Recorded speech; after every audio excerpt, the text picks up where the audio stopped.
કરતા હોય મહિલાઓ એકબીજાને ખવડાવવાનું ચાલુ રાખો.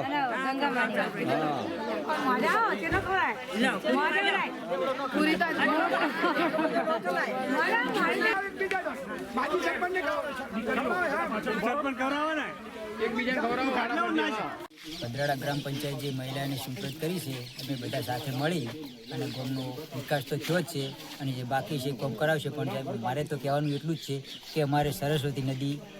બાજુના ગામમાંથી જ નીકળે છે, બાજુ નજીક જ. તો ગામ સરસ્વતી નદી જીવતી થાય અને સરસ્વતી નદીમાં પાણી છોડે તો ખેડૂતોને રાહત મળે અને પશુપાલનનો ધંધો ચાલે, એટલે એના માટે સારું, ઘાસચારા માટે સારું. ગ્રામ પંચાયતની ચૂંટણીમાં તમામ ગામના આગેવાનોએ મળી અને મહિલા સમરસ પંચાયતની રચના કરી છે અને જેમાં અમને ગામને ગુજરાત સરકાર અને ભારત સરકાર તરફથી ગ્રાન્ટમાં પણ ફાયદો થશે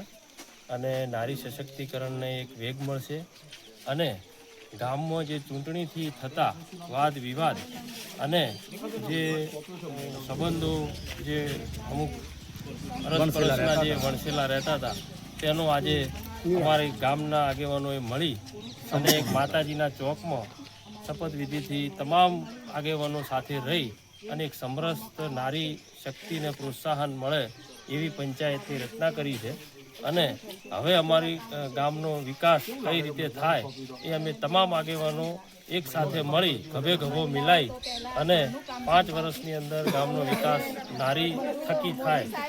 એ તરફ અમે આગળ પ્રયાસ કરી રહ્યા છીએ. મારું નામ દેસાઈ દિલીપભાઈ ભલાભાઈ, પાટણ તાલુકા મહામંત્રી, પાટણ તાલુકા ભાજપ.